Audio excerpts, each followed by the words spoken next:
હું દૂર એટલે હું જોઈ ન શક્યો. એટલે આજે સવારે મેં ઘણા સંતોને ભક્તોને કીધું કે તમે બધા સદભાગી છો, તમે જે સિંહ બાપાને જોયા. પણ જે સિંહ બાપા જેમ અત્યારે રમમાણ કરી રહ્યા છે એવા આપણા રામજી બાપા આપણા ચરણોમાં તો હું વંદન કરું છું. મને બાપા કીધું કે બેટા તું મને પગે ના લાગ.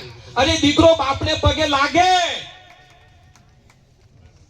દીકરો બાપને પગે લાગે, કારણ કે હું તો દીકરો છું, આ તો બાપ છે, ઈશ્વર છે. બાપાને પગે લાગવું પડશે. એટલે મારે તો સત્સંગ તો જે ઘેર સંતોના સન્માનીએ ઘેર આવે છે ભગવાન, જે ઘેર સંતોના સન્માનીએ ઘેર આવે છે ભગવાન, જે ઘેર નારીના સન્માનીએ ઘેર આવે છે ભગવાન, જે ઘેર નારીના સન્માન એ ઘેર આવે છે આજે ભગવાન. વણઝેર પવિત્ર થઈ ગયું. જેને જેને જેને ખર્ચો કર્યો આજે વણઝેર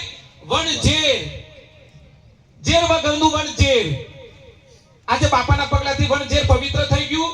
બાપા હું તો એટલું જ કહું છું કે બાપા હું હવે જોજો મેરાવડો થશે તો હું તમારો દીકરો બનીને આવી જઈશ. અને બાપા હું તો નાનો બાળક છું એટલે બસ સદાય દયા રાખજો. અને મારી એક અંદરની પ્રાર્થના છે બાપા, તમે અંતરથી, તમે તો પરમાત્મા સ્વરૂપ છો, હું તો શબરી છું, હું તો તમારો દીકરો છું, પણ અંતરથી એક વખત એવી કૃપા કરો કે હરદાસપુર તમારા પગલા પડ અને હરદાસપુર આવી મોટી મહાસભામાં તમે આવી અને હરદાસપુરની એ પવિત્ર ભૂમિ તમારા પગલોથી પવિત્ર ભૂમિ બને એ પ્રાર્થના કરું છું.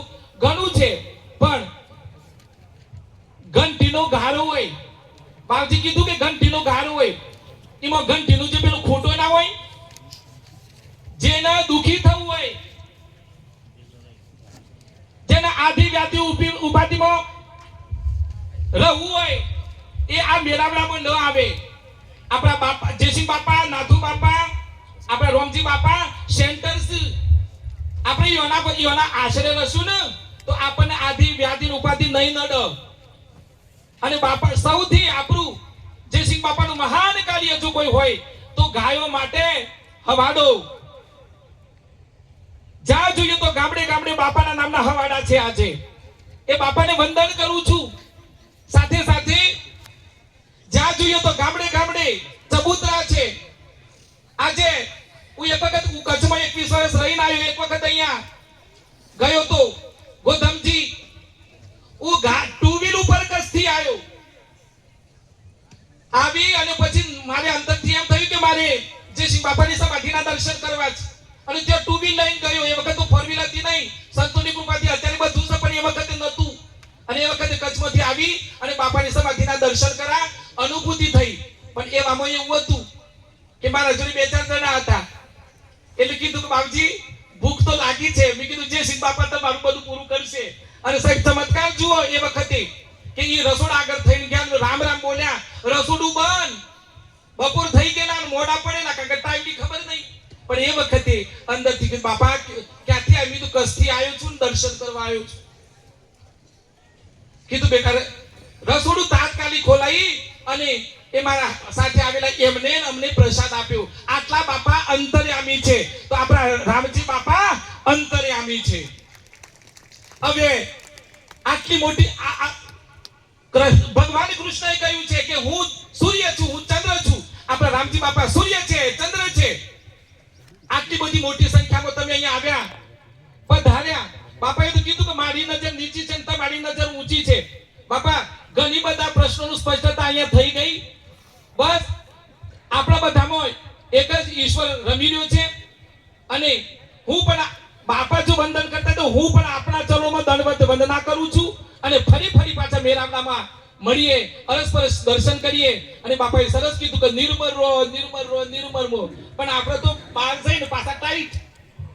હા, બહાર જઈને પછી હું જેઠ નું એટલે બહાર જઈને બધું ભૂલવાનું નથી, પણ બાપાને હૃદયમાં લઈ જવાના છે. અને એક જ બાપા પાસે એક વખત હું ગયો તો બાપાને પૂછ્યું, બાપા મને કોઈ કયો?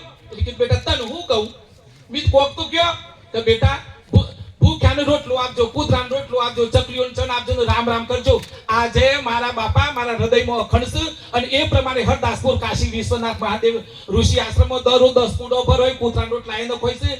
અને બાપાએ કીધું તે ગાય છે અને આજે બાપાએ જે કહ્યું છે એ હું કરું છું. બાપા ફરીવાર હું જે કઈ બોલ્યો એ આપના ચરણમાં વંદન અર્પણ કરું છું. અને બાપા સદાય અમે અહીંયા બેઠેલા બધા અમે તમારા દીકરા છીએ એટલે અમારા ઉપર સદાય અમી દ્રષ્ટિ રાખજો, કૃપા રાખજો અને સદાય રાજી રહેજો. બાપા જે કઈ બોલ્યો એ આપના થકી બોલ્યો. બાપા આપનો હૃદયથી આભાર અને કોટી કોટી દંડવત.